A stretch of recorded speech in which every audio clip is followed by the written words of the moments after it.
Good morning dear student. आज हम लोग करंट इलेक्ट्रिसिटी का लेक्चर 13 पढ़ाएंगे, क्योंकि बीच में आप लोग का क्लास नहीं चल रहा था ऑनलाइन।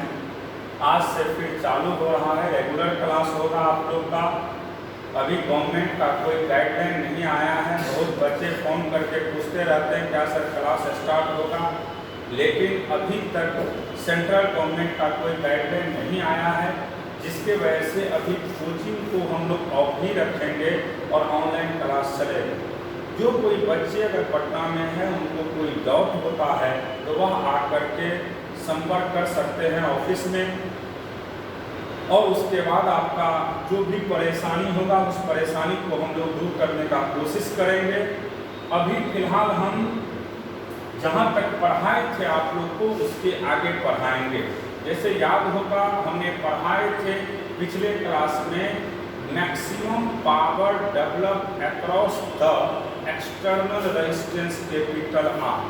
तो उसमें हमने सिंपली पढ़ाए थे कि मैक्सिमम पावर तब डेवलप होते हैं जब इंटरनल और एक्सटर्नल रेजिस्टेंस का वैल्यू सेम हो जाता है। ये 12th बोर्ड का ऑब्जेक्टिव का सबसे इम्पोर्टेंट क्वेश्चन है कि मैक्सिमम पावर कब डेवलप होते हैं। तो याद रखिएगा कि मैक्सिमम पावर तब डेवलप होते हैं जब एक्सटर्नल और इंटरनल रेजिस्टेंस का वैल्यू क्या हो जाता है, सेम हो जाता है। फिर हमने पढ़ाए थे कि मैक्सिमम पावर का क्या वैल्यू होता है। तो सिंपली क्लास में लिखाए थे E² कैपिटल आर भी लिख सकते हैं या स्मॉल आर भी लिख सकते हैं। तो ये भी क्वेश्चन बोर्ड में पूछे जाते हैं कि मैक्सिमम पावर का क्या वैल्यू होगा। तो आपको याद रखना है कि मैक्सिमम पावर का वैल्यू हमेशा E² कैपिटल आर भी ले सकते हैं, और कैपिटल आर के बदले में आप स्मॉल आर भी दे सकते हैं। अब देखिए, हम आप लोग को बैटरी पढ़ा रहे थे और बैटरी में हमने सीरीज का केस पढ़ा दिए थे। सीरीज के केस पे हमने न्यूमेरिकल भी करवाए थे, पैरेलल का केस भी कराए थे, और पैरेलल में हमने आप लोग को एक केस पढ़ा दिए थे कि अगर आपके पास आइडेंटिकल बैटरी है सभी, उसका इंटरनल रेजिस्टेंस सेम है, तब करंट का वैल्यू क्या होगा। तो हमने सिंपली रखाए थे I बराबर E/R प्लस स्मॉल r/n। ये पढ़ाए थे कब, जब सभी सेल का EMF सेम होते हैं और इंटरनल रेजिस्टेंस भी सेम होता है और सभी को हम पैरेलली कनेक्ट करते हैं तब। और आज हम लोग के सेकेंड पढ़ाएंगे पैरेलल ग्रुपिंग का। तो सभी लोग लिखेंगे यहाँ से parallel grouping.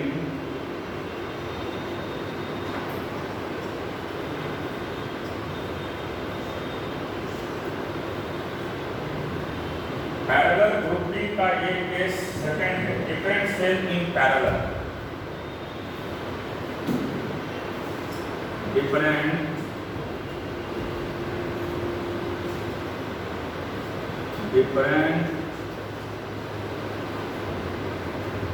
Cell in parallel. आपके पास डिफरेंट तो सेल है, लेकिन कैसा है, पैरेलल है। अब देखिए कैसे हम इसको बनाते हैं, समझिएगा ध्यान से। हम दो ही लेके चलते हैं। ये केस NCERT के बुक में मिल जाएगा, और ये बोर्ड में अभी तक 4 बार पूछा है। तो बोर्ड में ये क्वेश्चन पहले जब 4 मार्क्स का पूछे जाते थे तब देता था, लेकिन अब तो 4 मार्क्स खत्म कर दिया है, 5 मार्क्स के पूछे जाते हैं, उसमें दे सकता है। देखिए हम बना रहे हैं यहाँ से फिगर।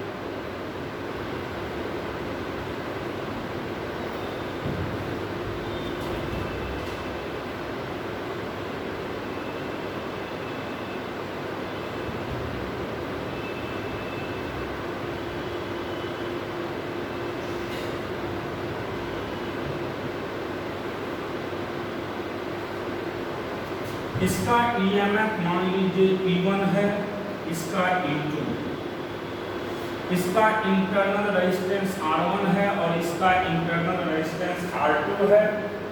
अब देखिए, मान लीजिए इसमें कहीं से टोटल करंट I आ रहा है, कितना आ रहा है I। अब I अगर इस पॉइंट पे पहुंचेगा, पहुंचते ही कितने पार्ट में टूट जाएंगे? 2 पार्ट में। देखिए समझिएगा ध्यान से, ये I करंट यहाँ तक आया, आने के बाद एक रास्ता इधर भी है और इधर भी है। अगर दोनों का ईएमएफ और इंटरनल रेजिस्टेंस क्या सेम है कि अलग अलग है? अलग अलग है। एक का E1 है और दूसरे का E2 है, एक का R1 है दूसरे का R2 है, इसलिए करंट कभी भी सेम पास नहीं करेंगे, करंट भी क्या होगा? अलग अलग होगा। तो मान लेते हैं इसमें करंट कितना जा रहा है? I1, और इसमें करंट कितना आ रहा है? I2। फिर यहाँ पे करंट आपका I मिल रहा है। दिखा दीजिए, पहले फिगर बनाइए सभी लोग।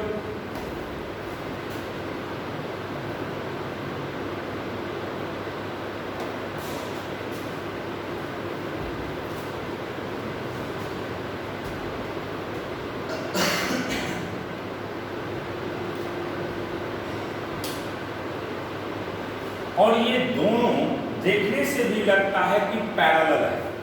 अगर ये पैरेलल है तो निश्चित इसका पोटेंशियल सेम होगा। तो इसके पोटेंशियल को हम V मान लेते हैं, इसके पोटेंशियल को हम क्या मान लेते हैं? V मान लेते हैं। अब बनाएंगे, कोई भी देखेगा तो कहेगा ये चीज जरूर कि I का वैल्यू किसके बराबर होगा? ध्यान में रखिएगा ये सब चीज को।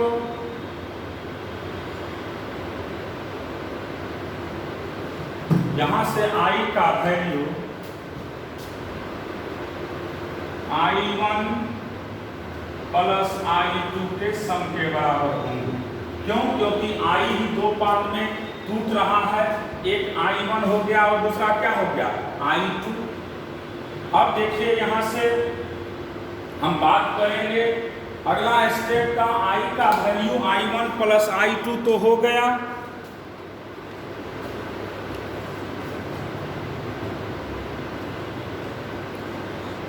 अब आप लोग को इसमें समझना भी है। देखिए, इसके अक्रॉस भी पोटेंशियल भी है और इसके अक्रॉस भी है। तो अगर हम V की बात करते हैं तो V का वैल्यू क्या होगा समझना होगा आप लोग को। देखिए V की बात करते हैं तो इधर से हम चलेंगे, मान लीजिए इधर से चले तो कौन टर्मिनल पहले है, बड़ा कि छोटा? बड़ा है, तो बड़ा है तो किस साइन के साथ लेंगे? प्लस साइन के साथ। तो E1 प्लस में होगा। कोई डाउट है तो बोलिएगा। जैसे हम यहाँ से चले, इधर देखिएगा, समझिएगा, यहाँ से चले ऐसे बढ़ रहे हैं तो पहले हमारा बैटरी का कौन साइन मिल रहा है? बड़ा कि छोटा? बड़ा मिल रहा है, बड़ा लाठी है, बड़ा है तो इसलिए कौन सा साइन लेंगे? प्लस। लेकिन करंट इधर से आ रहा है और हम इधर से चल रहे हैं, तो अपोज कर रहे हैं करंट को। जब अपोज करते हैं तो किस साइन के साथ लेते हैं? माइनस साइन के साथ। किसके साथ? माइनस साइन के साथ। तो यहाँ पे माइनस I1 R1 लिखेंगे। इसी तरीका से जब इसकी बात करते हैं तो अगेन जब V की बात करते हैं पुनः हम लोग, तो देखिए इसको समझिएगा। फिर इसके अक्रॉस भी पोटेंशियल, पहले समझिए, इसके अक्रॉस भी पोटेंशियल भी है, ये है ना। तो V बराबर फिर क्या लिखेंगे सो बताइए आप। यहाँ से चलिएगा, चलेंगे तो सेल का कौन टर्मिनल है? बड़ा कि छोटा? बड़ा है तो कौन सा साइन? प्लस की माइनस? प्लस लेंगे। तो E2 माइनस I2 R। कोई दिक्कत है तो बोलिएगा। इसको लिख लीजिए पहले।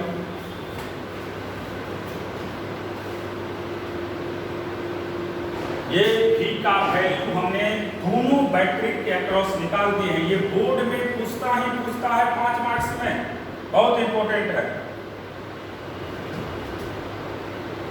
अब यहां से हमको निकालना है वैल्यू I1 R1 बराबर लिख सकते हैं E1 minus V1, E1 minus V। एक बार फिर देखिए, इधर इसको इधर भेजे हैं, इसको इधर लाए, इधर माइनस इधर आएगा तो क्या हो जाएगा? प्लस। I1 R1 इसको उधर भेजेंगे तो E1 माइनस V, तो यहाँ से I1 का वैल्यू आपको मिल जाएगा, क्या मिलेगा बोलिए, E1 minus V bye R1। अब उसी तरीका से इसमें भी करेंगे, तो I2 R2 बराबर E2 माइनस V, और अगर I2 की बात करते हैं तो I2 का वैल्यू होगा E2 minus V by R2, E2 minus V by R2। इसको फर्स्ट मान लेंगे, लिख लीजिए इसको, एक एक पॉइंट को समझते हुए लिखिएगा। हमने I1 और I2 लिख दिए हैं।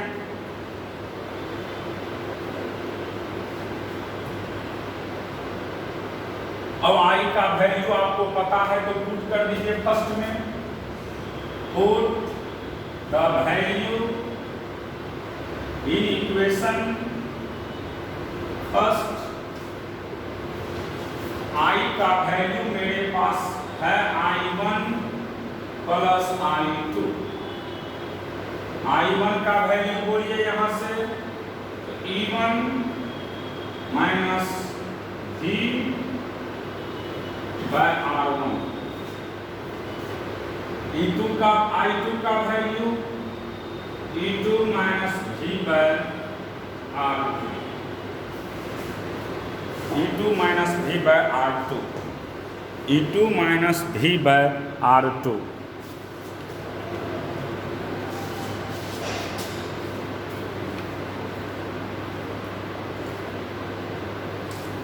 अब देखिए यहां से स्टेप बढ़ेंगे हम, एलसीएम ले सकते हैं इसका R1 R2, ये R2 डिवाइड हो जाएगा तो यहां से हो जाएगा E1 R2 minus V into R2। फिर इसी तरीका से इसमें E2 R1 minus V into R1।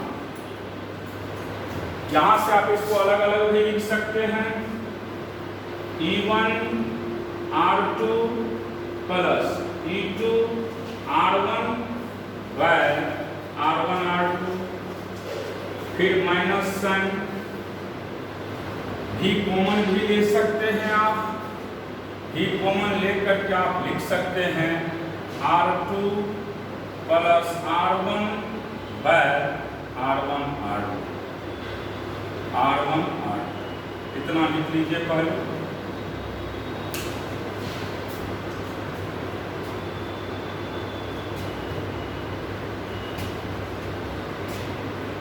कुछ नहीं था, हमने वैल्यू पहले निकाले हैं, इस वैल्यू को इसमें पुट कर दिए हैं, एलसीएम ले लिए हैं और एलसीएम लेकर के कैलकुलेट कर दिए हैं। कोई दिक्कत यहाँ तक? सिंपल होता है, लेकिन ये बोर्ड के लिए बहुत इंपॉर्टेंट है, बराबर 5 मार्क्स में सीबीएसई में भी पूछते हैं और बिहार बोर्ड में भी।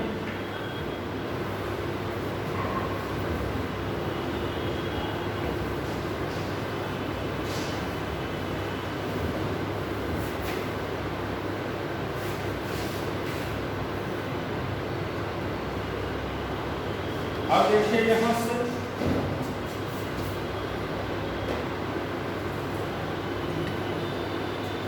अब यहां से हम लोग सीधा लिख सकते हैं,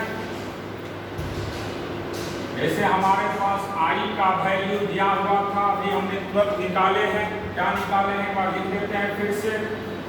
I का वैल्यू है मेरे पास E1 R2 plus E2 R1 by R1 R2 minus V into R1 plus R2 by R1 R2।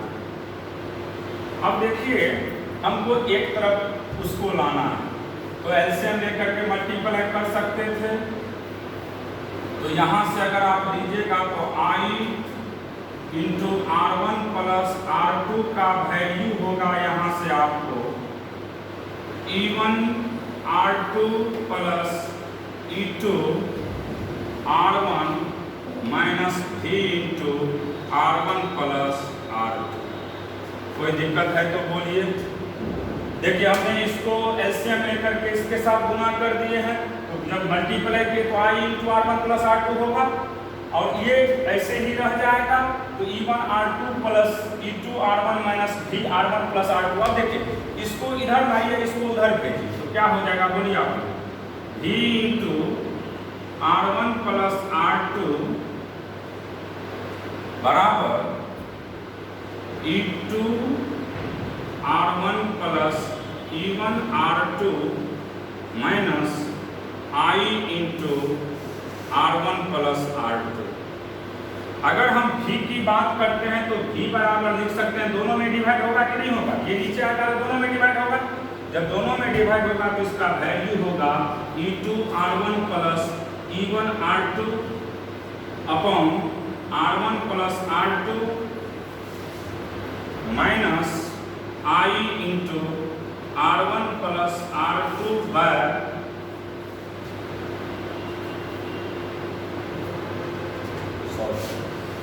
यहाँ इंटू होता है,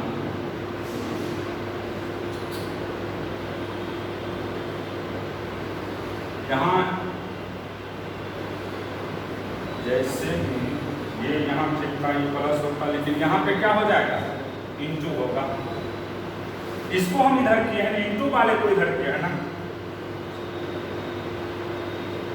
बाय R1 R2, सॉरी इसको मान लीजिए आप इक्वेशन सेकंड, कुछ नहीं था, सिंपल हमने किए हैं।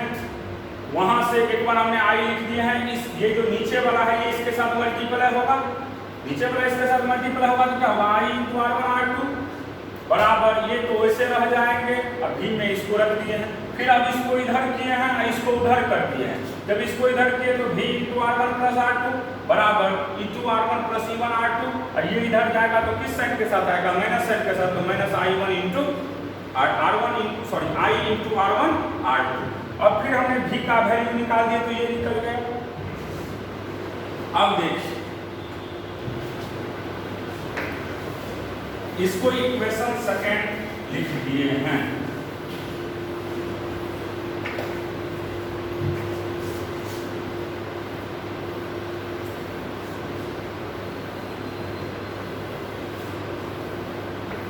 अब देखिए आप जानते हैं, we know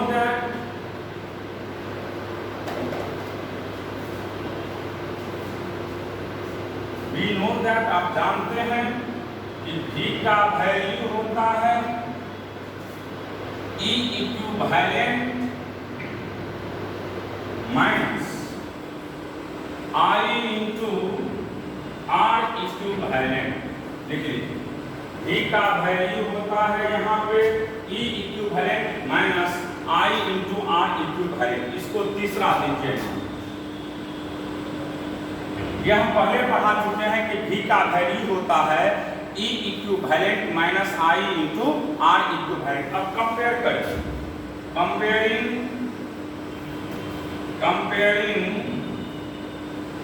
in equation second and third, तो यहाँ से E इक्विवेलेंट का सीधा वैल्यू मिलेगा E1 R2 plus E2 R1 by R1 plus R2, और R इक्विवेलेंट का वैल्यू मिलेगा R1 R2 by R1 plus R2। जब कंपेयर किए तो दोनों का वैल्यू मेरे पास निकल गया, E इक्विवेलेंट भी निकल गया और R इक्विवेलेंट भी निकल गया है। लिख लीजिए इसको, E इक्विवेलेंट और R इक्विवेलेंट दोनों का वैल्यू निकल चुका है।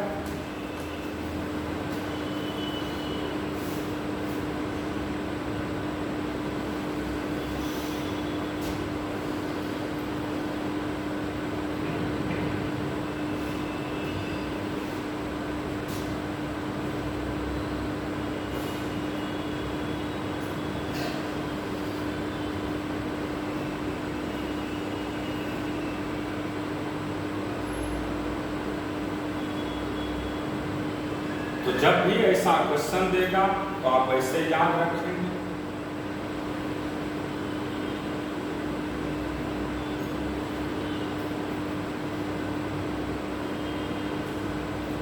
तो यहाँ से हमारे पास ई इक्विवेलेंट का वैल्यू निकल गया है। अब देखिए अगर आई की बात करेगा आई नेट, तो आप जानते हैं ई इक्विवेलेंट बाय क्या होता है, R equivalent. E equivalent by R equivalent होता है, E equivalent by R equivalent होता है। अब देखिए ई इक्विवेलेंट को हम लोग लिख सकते हैं E1 R2 plus E2 R1 by R1 plus R2, और R इक्विवेलेंट को लिख सकते हैं हम लोग R1 R2 by R1 plus R2। ये और ये कैंसिल हो जाएगा, कोई दिक्कत है तो बोलिएगा, सेम टर्म कैंसिल हो जाएगा ना। तो यहाँ से E1 R2 plus E2 R1 by R1 R2, ये भी लिख सकते हैं आई का वैल्यू। अगर पैरेलल में दो आपके पास सेल रहेगा और आई पूछेगा तो सीधा लिखेगा E1 R2 plus E2 R1 by R1 plus R1 into R2। इसको डिवाइड करके भी बहुत लोग लिखते हैं, तो इसका सिंपल वैल्यू आएगा E1 बाय, जैसे इसे डिवाइड करेंगे तो R2 R2 कट जाएगा, तो E1 by R1 plus E2 by R2। इस तरह से भी आप तोड़ करके लिख सकते हैं। आपको मेन यहीं तक याद रखना है, तो हम वैसे लिख दिए हैं, इसका कोई काम नहीं है। बोर्ड में जब भी पूछेगा तो आपको यहीं तक याद रखना है, बोर्ड में यहीं तक याद रखना पड़ता है और बोर्ड के लिए बहुत इंपॉर्टेंट है। तो ये अभी पैरेलल का सेकेंड केस था। अब देखिए अगर मान लीजिए कभी कभी एक्सटर्नल रेजिस्टेंस भी दे देता है इसमें,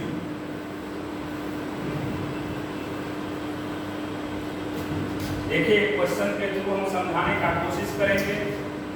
वैसे ये क्वेश्चन एनसीईआरटी में जो नहीं दिया हुआ है, अदर सभी बुक में दिए हुए हैं।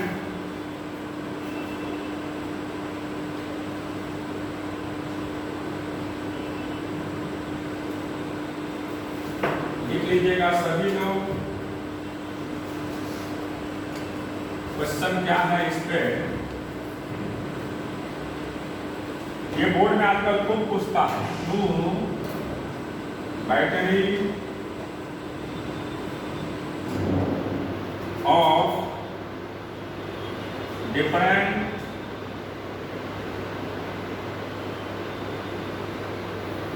EMFs and different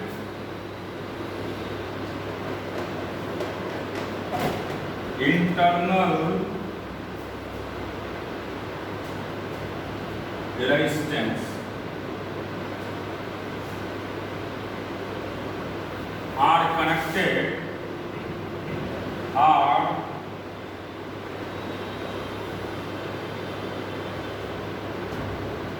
as so on. The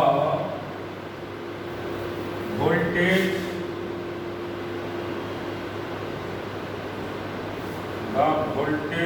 across AB in volts is, देखिए ये दिया हुआ है फिगर।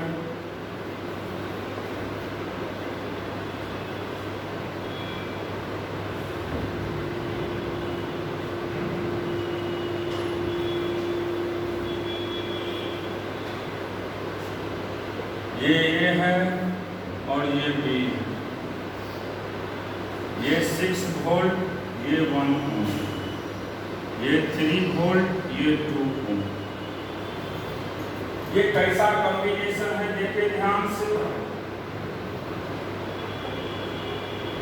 अगर इसी को कोई लिखना चाहेगा ना तो E का वैल्यू ऐसे नहीं लिख सकता था, देखिए वहीं पे साइड में भी लिख सकते थे आप लोग। अगर E की बात करते हैं हम लोग, तो कि हमें पूछ रहा है वोल्टेज, तो वोल्टेज का मतलब होता है इसके बीच का। तो इधर देखिए एक बार समझ लीजिए, पर जैसे E इक्विवेलेंट कितना है ना बाबू, तो क्या इसको हम लोग जैसे E इक्विवेलेंट का वैल्यू मेरे पास कितना आया था सो बोलिए आप लोग। E इक्विवेलेंट का हमने वैल्यू अभी तुरंत लिखे हैं, यहाँ से कोई भी देखेगा तो बोल सकता है कि E इक्विवेलेंट का वैल्यू आपके पास है क्या। हम इसी को तोड़ना सिखाते हैं। जैसे देखिए E इक्विवेलेंट का वैल्यू मेरे पास निकल चुका है E1 R2 plus E2 R1 पर R1 प्लस R2 है ना, तो क्या इसको आप ऐसे लिख सकते हैं ऊपर नीचे, अगर R1 R2 से डिवाइड कर दे तो कोई दिक्कत आपको? R1 R2 से ऊपर में भी डिवाइड करते हैं नीचे में कोई फर्क पड़ेगा? इसको हम ऐसे लिख देते हैं, मान लीजिए E1 R2 plus E2 R1 upon R1 R2, फिर R1 प्लस R2 में भी हम R1 R2 से डिवाइड कर देते हैं, कोई दिक्कत? ये और ये कट जाएगा तो जहां थे वहीं पहुंच जाएंगे ना, ये दोनों कट जाएगा तो जहां थे वहीं पहुंच जाएंगे, कोई दिक्कत इसमें? अब देखिए इसको अलग अलग कर दो, तो E1 R2 by R1 R2 plus E2 R1 by R1 R2 upon R1 by R1 R2 और R2 बाय भी R1 R2, ये कैंसिल,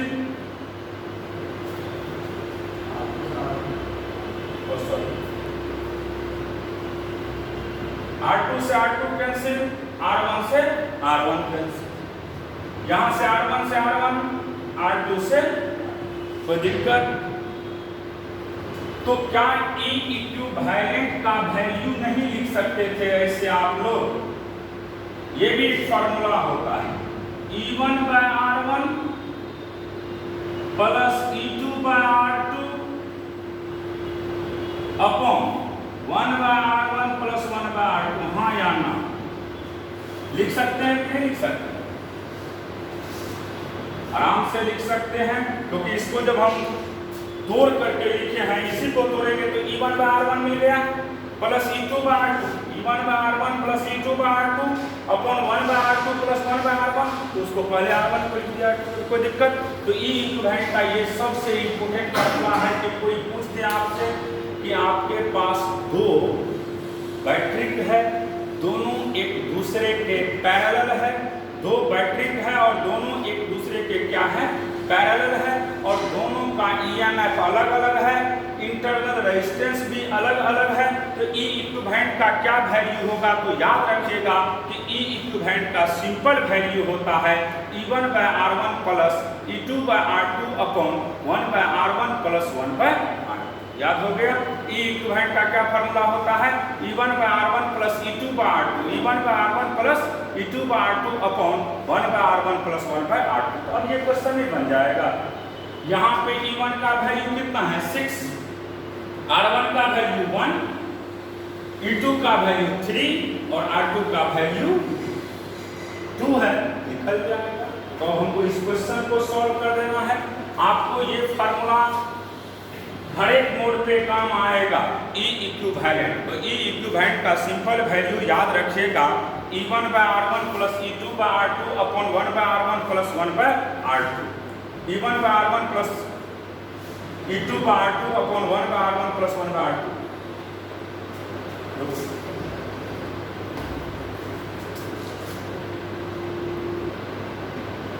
फार्मूला तो क्लियर हो गया है। E इक्विवेलेंट का सिंपल फार्मूला होता है E1 by R1 plus E2 by R2 upon 1 by R1 plus 1 by R2। ये फार्मूला रट जाइएगा फार्मूला। E इक्विवेलेंट का कोई फार्मूला पूछेगा तो क्या कहिएगा? E1 by R1 plus E2 by R2 upon 1 by R1 plus 1 by R2। अब इस क्वेश्चन को तुरंत सॉल्व कर सकते हैं, बहुत आसान है। और ये विश्वास नहीं होगा, IIT एडवांस में पूछा है, 5 मार्क्स का क्वेश्चन है। और आजकल CBSE बोर्ड वालों, बिहार बोर्ड वालों, हर जगह ये क्वेश्चन पूछे जाते। डाटा चेंज कर देगा, ये जरूरी नहीं है कि डाटा हम जो लिखे हैं वही देगा, अलग अलग वैल्यू देगा। लेकिन जब भी देगा डिफरेंट में तो कितना बैटरी देगा, 2 ही बैटरी देगा। समझ गए ना? तो इसको लिख सकते हैं हम लोग। आप अगर देखिएगा तो मान लीजिए किसी को E1, किसी को R1, किसी को E2, किसी को R2, तो मान लीजिए हम इसी को E1 अपने मन से नाम दे देते हैं E1, इसका नाम क्या दे देते हैं R1, इसका नाम E2, इसका नाम R2। कोई दिक्कत? हम अपने मन से नाम दिए हैं। जो 6 वोल्ट है उसको E1 नाम दिए हैं, 1 ओम है उसको R1 नाम दिए हैं, और ये जो है 3 वोल्ट इसको E2, और ये 2 ओम जो है इसको R2। तो बैठा दीजिए फार्मूला पे, तो आपको फार्मूला हम एक बार फिर बोल देते हैं। E इक्विवेलेंट का फार्मूला क्या पता है? जल्दी बोलो। E1 by E2 by R2 upon 1 by R1 plus 1 by R2। अब देखिए ध्यान से, E1 का वैल्यू 6, R1 का वैल्यू 1, E2 का वैल्यू 3, R2 का value 2 upon 1 by 1 plus 1 by 2। यहाँ से आप एलसीएम ले लीजिए, 2 एलसीएम होगा, 12 प्लस 3, इसका भी एलसीएम 2 होगा, तो 2 प्लस 1, ये कट गया, 15 बाय 3, कितना वोल्ट हो जाएगा इसका वैल्यू 5। क्लियर हो गया कैसे आता है 5 वोल्ट? समझ में आ गया?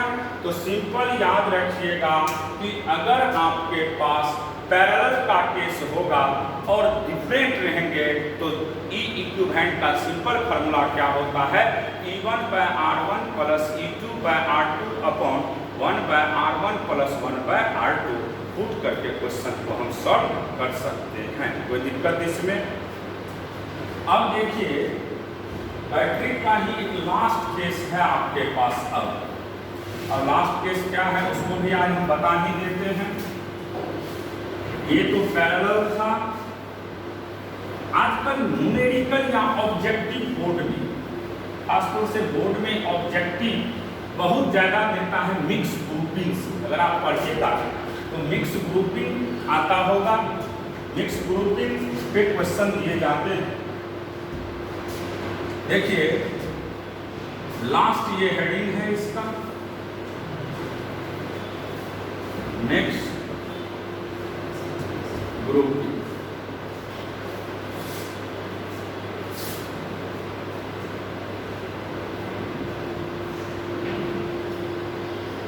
ये बहुत इंपॉर्टेंट है मिक्स ग्रुपिंग। आजकल जनरली जो क्वेश्चन पूछे जाते हैं वो मिक्स ग्रुपिंग से ऑब्जेक्टिव पूछता है। अब ये मिक्स ग्रुपिंग क्या है? इसमें सीरीज में भी रहेगा और पैरेलल भी रहेंगे। इसमें सीरीज में भी रहेगा और पैरेलल भी रहेंगे। तो देखिए कैसे बनाते हैं।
इधर डॉट लाइन में ले रहे हैं।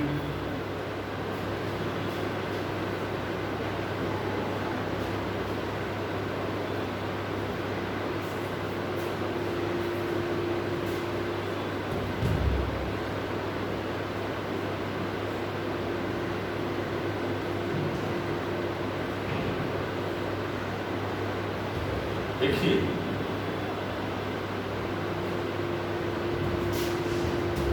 ये मान लीजिए आर दिया हुआ है, इसका ईएमएफ ई है सभी का, इधर भी आर है ईएमएफ ई,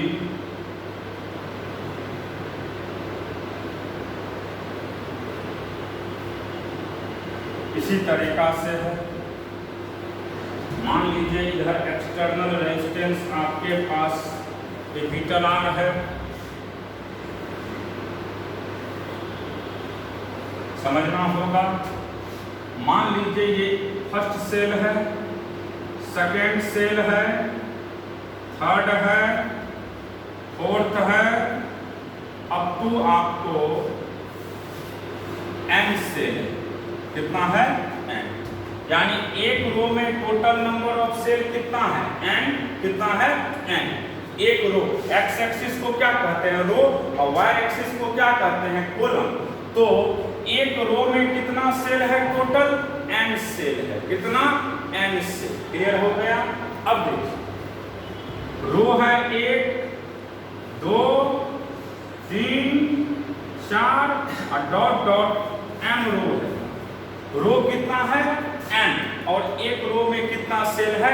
एन सेल। कोई डॉट है इसमें? बोलिए। टोटल करंट आई है।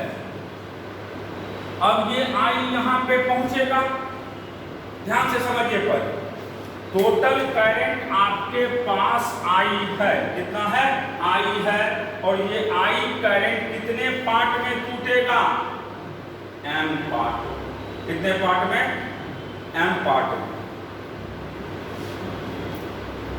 देखिए अब देखिए, मान लीजिए इसमें करंट हम मान लेते हैं I1 है, इसमें भी I1 है, इसमें भी I1 है, इसमें भी I1 है, और इसमें भी I1 है। तो I1 का वैल्यू कितना होगा? 100। I को हमने कितने पार्ट में डिवाइड किया है? बोलिए। कितना पार्ट में? M part. एक बार समझिए ध्यान से। देखिए हम लोग क्या किए हैं, मिक्स ग्रुपिंग का मतलब ही होता है सीरीज में भी और पैरेलल में भी। सीरीज में भी और पैरेलल में भी। तो ये है सीरीज और ऊपर नीचे रहता है तो क्या कहते हैं? पैरेलल। क्या कहते हैं? पैरेलल। तो ये एक दूसरे के साथ पैरेलल है और ये जो है ये क्या है? सीरीज में है। एक रो है, 2 रो है, 3 है, 4 है, डॉट डॉट करके कितना रो हो गया? m। और एक रो में कै को सेल है? n सेल है। कितना? n। तो हम यहाँ पे क्या किए हैं कि मान लिए कि कहीं से करंट टोटल I आ रहा था। अब I यहाँ पे आएगा, ये इसमें भी जाएंगे, इसमें भी जाएंगे, इसमें भी जाएंगे, इसमें भी जाएंगे, इसमें भी जाएगा। इसका मतलब I कितने पार्ट में टूट जाएगा? m पार्ट में। तो हमने मान लिया है कि हर एक में I1 जा रहा है, तो I1 का वैल्यू कितना होगा? I/m। जैसे 20 रुपया है, उसको आपको 10 पार्ट में डिवाइड करना होता है, तो 20 में कितना से भगा देते हैं? 10 से। उसी तरीका से टोटल कितना है? I को कितने पार्ट में तोड़ना है? m पार्ट में। तो इस पार्ट का वैल्यू हमने कितना माने हैं? I1। तो I1 का वैल्यू कितना होगा? I/m होगा। कोई डाउट इसमें? अब देखिए यहाँ पे आप कोई एक लूप ले सकते हैं, कोई एक लूप में, क्योंकि हम जब भी घूमते हैं तो किस लूप में? क्लोज लूप में। किस में? क्लोज में। अब देखिए इसमें करंट कितना है? I। तो इन एनी क्लोज लूप, किसी एक क्लोज लूप की बात कर रहे हैं यहाँ पे हम अभी। कोई भी एक क्लोज लूप लीजिए, इसमें m क्लोज लूप बनेगा। कितना क्लोज बनेगा? m। हम कोई एक क्लोज लूप की बात कर रहे हैं। In close loop. जब क्लोज लूप की बात करेंगे तो समझिए I into capital R plus इधर I1, समझिएगा I1 कोई दिक्कत into small r, I1 into small r। अब कौन टर्मिनल आ रहा है, छोटा कि बड़ा? इधर देखिए, छोटा कि बड़ा? छोटा। छोटा रहेगा तो कौन सा sign? Minus sign into EMF। और ऐसा ऐसा कैसे है, टोटल n है तो n से क्या करेंगे, मल्टीप्लाई करेंगे, बराबर क्या लिखेंगे?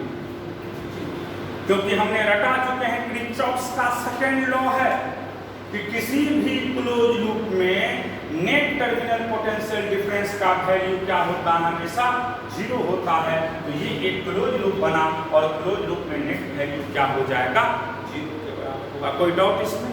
एक बार और समझिए, हम यहां से चले हैं I इंटू R, यहां से चले हैं तो I इंटू R, इधर गए किसी एक में घूम रहे, I1 R माइनस E, ऐसा ऐसा कैसे है, n से क्या करेंगे, मल्टीप्लाई, बराबर 0। कोई डॉट?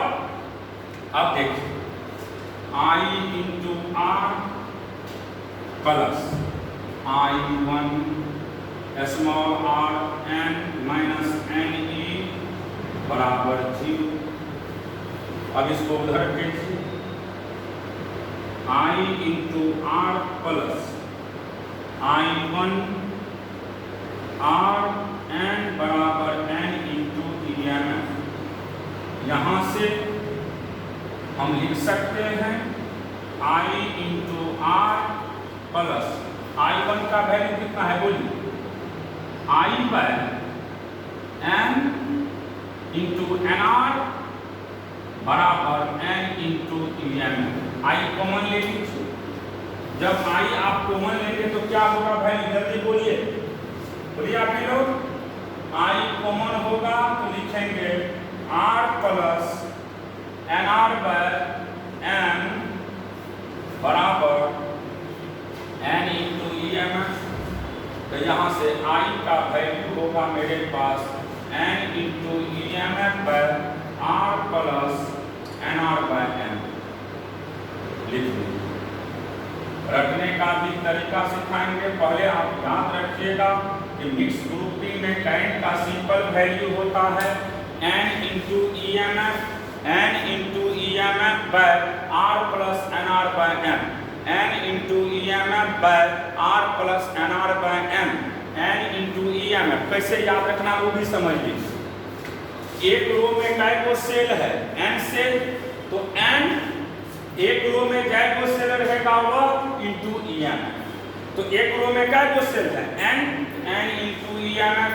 एक रो में जितना सेल रहेगा वह into EMF by external resistance R, external resistance R plus, देखिए टोटल एक रो में काय को इंटरनल रेजिस्टेंस होगा n, क्योंकि R करके कितना होगा, R n को होगा तो n इंटू R, और जितना रो होगा उससे क्या करेंगे, डिवाइड करेंगे। टेक्निक क्लियर हुआ? एक बार लास्ट बार सुनिए, एक रो में जितना सेल होगा वह इंटू EMF, एक रो में जितना सेल होगा वह into EMF। Clear? By external resistance R plus एक रो में जितना इंटरनल रेजिस्टेंस होगा वह इंटू स्मॉल r, और टोटल नंबर ऑफ रो से क्या करते हैं, डिवाइड करते हैं। समझ में आ गया? अगर इसी में पूछेगा करंट मैक्सिमम कब होगा, तो मैक्सिमम करंट कब होते हैं, जब इंटरनल और एक्सटर्नल रेजिस्टेंस का वैल्यू क्या होता है, सेम। तो I is maximum,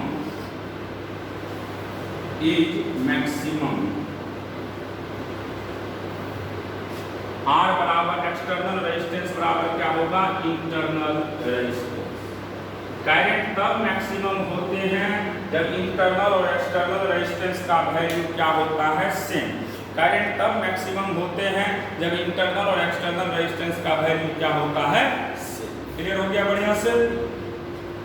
current maximum तब होंगे क्योंकि कैपिटल आर को कौन सा रेजिस्टेंस कहते हैं, एक्सटर्नल, कौन सा, एक्सटर्नल, और इसको क्या कहते हैं हम लोग, इंटरनल। एक्सटर्नल और इंटरनल रेजिस्टेंस का वैल्यू सेम होगा तो करंट का वैल्यू क्या होगा आपको, मैक्सिमम, क्या होगा, मैक्सिमम।